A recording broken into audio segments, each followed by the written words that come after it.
এই অক্ষয় তৃতীয়াটা কেন অক্ষয় তৃতীয়া নামে পরিচিত হলো আমরা সেটা একটু জানবো, তাই তো?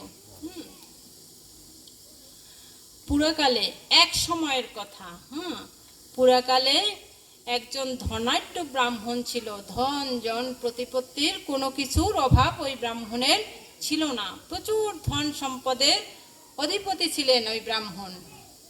কি বলছি?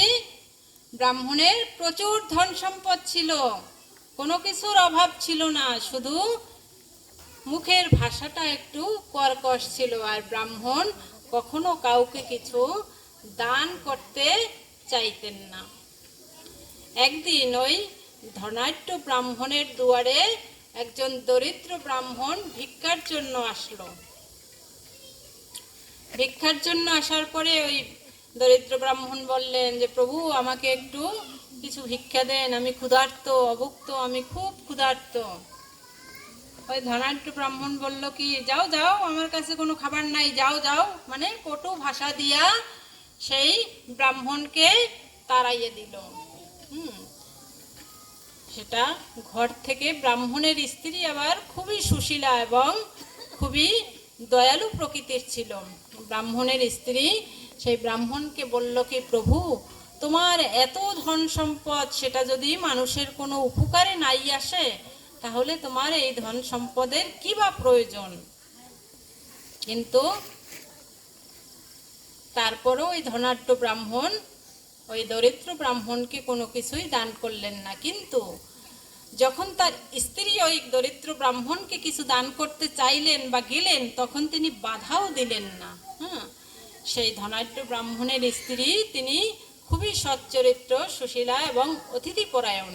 তিনি কি করলেন, ওই দরিদ্র ব্রাহ্মণকে অন্ন সহ শীতল জল প্রদান করলেন। এই অন্ন সহ যখন শীতল জল প্রদান করলেন, তখন ওই দরিদ্র ব্রাহ্মণ খুশি হইয়া তাকে বর দিয়ে গেলেন, মানে খুশি হইয়া তাকে আশীর্বাদ প্রদান করলেন যে, মা তোমার এই দান অক্ষয় হয়ে থাক। আমি দরিদ্র ব্রাহ্মণ, খুবই ক্ষুধার্ত ছিলাম, তোমার এই আপ্যায়নে আমি অতীব খুশি হয়েছি, তোমার এই দান অক্ষয় হয়ে থাক।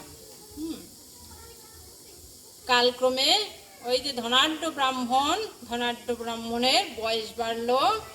এক সময় তিনি মৃত্যুর কোলে ঢলে পড়লেন। এবারে যমদূত আসলো। যমদূত এসে ব্রাহ্মণকে নিয়ে গেল। যেতে যেতে পথে ওই ব্রাহ্মণের জল পিপাসা পেল। ব্রাহ্মণ বলল কি, যে আমাকে তো টানতে টানতে নিয়ে যাচ্ছ, আমি খুব পিপাসার্ত, আমাকে একটু জল প্রদান করো। কিন্তু যমদূতরা ওকে জল প্রদান করলো না। ওদিকে বিষ্ণুদূত আবার চলে আসছে ওই ব্রাহ্মণকে নেয়ার জন্য। কেন? বহু বছর আগে অক্ষয় তৃতীয়ায় তার প্রিয়তমা স্ত্রী যে ওই দরিদ্র ব্রাহ্মণকে জল এবং অন্ন প্রদান করছিলেন, সেই আশীর্বাদ স্বরূপ ব্রাহ্মণ যে আশীর্বাদ করে গেছে, ওই ধনাঢ্য ব্রাহ্মণ দানও করেন নাই, কিন্তু স্ত্রী যখন দান করছিলেন, সেই স্ত্রীকে তখন তিনি মানাও করেন নাই।